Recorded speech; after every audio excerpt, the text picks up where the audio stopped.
Welcome to Immigration Quicktake. This is Ellie Rutledge Silver with the American Immigration Lawyers Association. Yesterday marked the DACA deadline President Trump imposed on Congress to pass legislation to protect dreamers. Here to explain what this means and take a look at the next couple of weeks in Congress is Greg Chen, AILA Director of Government Relations. Greg, thanks for joining me. Where do things stand with the DACA program now that the deadline has passed?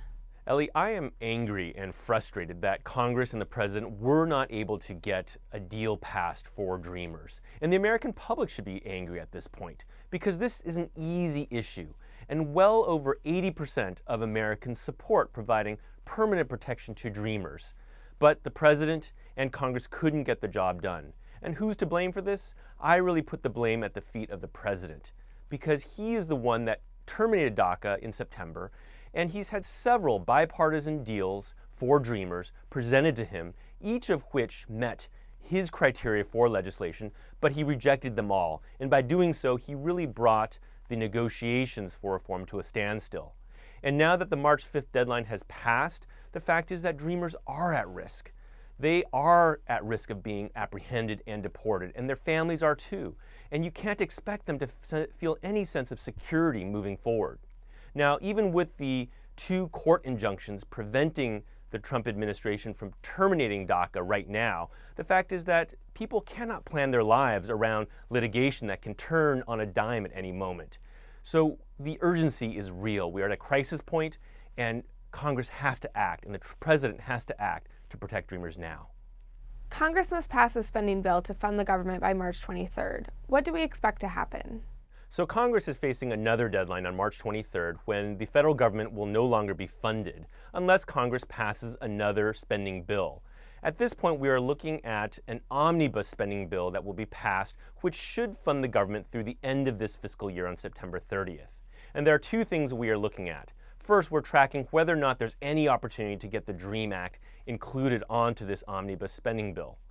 And the fact is that right now, it's really in the Republicans' control. They control Congress and the White House, and they really need to own this issue and take responsibility for getting protection for dreamers passed. And AILA will be continuing to fight for that in the upcoming weeks. The other major issue is the funding now for the Department of Homeland Security, and in particular for increases in enforcement. The President has asked for over $21 billion now for ICE and Customs and Border Protection funding.